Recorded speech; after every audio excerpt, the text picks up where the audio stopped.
This lens is kind of special and a little different than your usual 85mm. This is new Viltrox 85mm f2 EVO. First lens in the new lineup, mid-range full-frame autofocusing prime. Right now on the launch day, available only for Sony E-mount cameras, other versions possibly coming soon. What makes it different is its weight and its size. It is smaller than most of 85mm lenses, and its widest aperture is only f2. f2 on paper doesn't really sound that good. Inferior, worse than your standard f1.8 or premium f1.4 lenses. But in reality, in real-world situations, there's very little difference. What Viltrox have done with this f2 lens is simply remarkable. Quality it delivers is simply outstanding, not what you expect from a lens this cheap. It is a cheap lens, but about that in just a moment. Very sharp, superb color and contrast, pretty much no visible chromatic aberration, no vignetting, almost too good to be true, but actually it works pretty well. It's not a perfect lens though. It has some little niggles, mainly with autofocus. It works well, but it has occasional wobble sometimes. It is a little bit temperamental. By that I mean not really a problem, but a little bit niggly sometimes. It simply misses the focus in 1 in 15, maybe less. Photos and eye tracking might occasionally not be very sticky, and I am being really picky here though, as I am desperately trying to find something really wrong with this lens, but it's not that simple. Very minor issues overall. I am being picky here. It does work okay most of the time. What will stop a lot of people from ever considering this lens is that minimum aperture of f2. In reality, it is still a fast lens suitable for shooting in lower lighting conditions, and you still get superb subject to background separation. I don't really know how Viltrox made this, what kind of magic they have used, but the separation and the bokeh this lens creates are very good. It has that swirly vintage-like character as well, all above average and not worse or disappointing, just different than your standard f1.8 lenses. Also, minimum focusing distance is marginally shorter than your standard 85mm lens, 74 centimeters here, and closer you get to your subject, more of that beautiful shallow depth of field you are going to create. Traditionally, 85mm and the compression it creates is ideal focal length for portrait photography, and this is not exception. It creates really nice flattering look. I'd say a very easy lens to shoot with.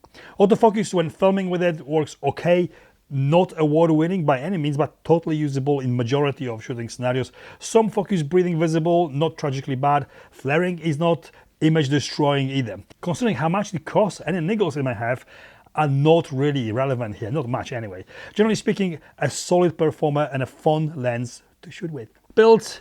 It is a small and light lens, and even though it is a budget-friendly option, it is not lacking some pro features. All metal construction and 58mm filter thread. It is weather sealed, very important, makes it more usable if you ever shoot in wet or dusty conditions.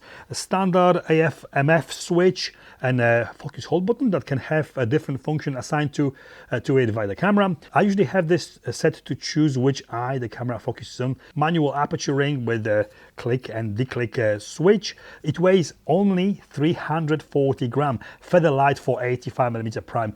Overall, very nice looking little lens. Price. For 85mm that delivers images this good, this price is crazy. Only £265 here in UK or $275 in US. For the lens of this size and this price, it has no competition. But if you ignore the size, at this price there are some other 85s similarly priced available, but nothing as good optically as this, in my opinion. A lens for someone who wants the top-notch quality and portability, but without spending a lot of money on it.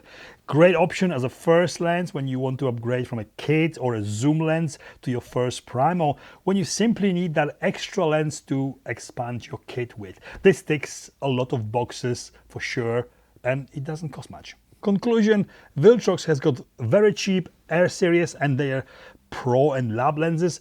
This new EVO line sits somewhere in between. The price makes it very affordable and the size very portable, but what really is great is the image quality it produces.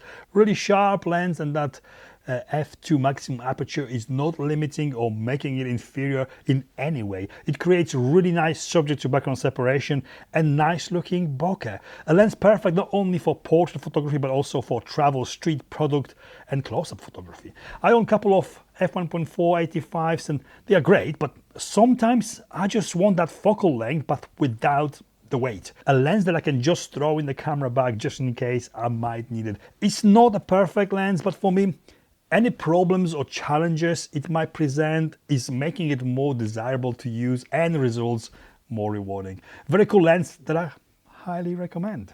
And this is it, but before you go, I will add on here at the end. A few of you have been saying that I should be showing straight out of the camera JPEGs in my reviews and not images edited using my Lightroom presets.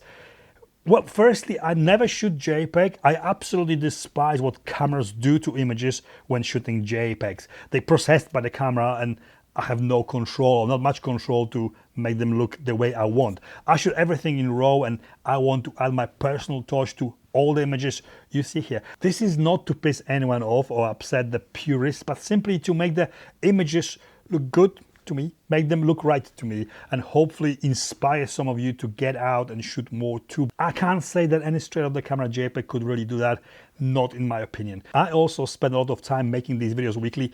I use my Lightroom presets not only to visually enhance the photos, but also to show you that you could get the same look as well, if it appeals to you, as the presets are available to anyone to buy and use. I have to make a living somehow too. It's not a secret, and every preset sold or every coffee one of you buys me using the links below helps me to carry on with these reviews. So thank you very much for your support. And this is it. Like, comment, subscribe, you know the drill, and I'll see you in the next one.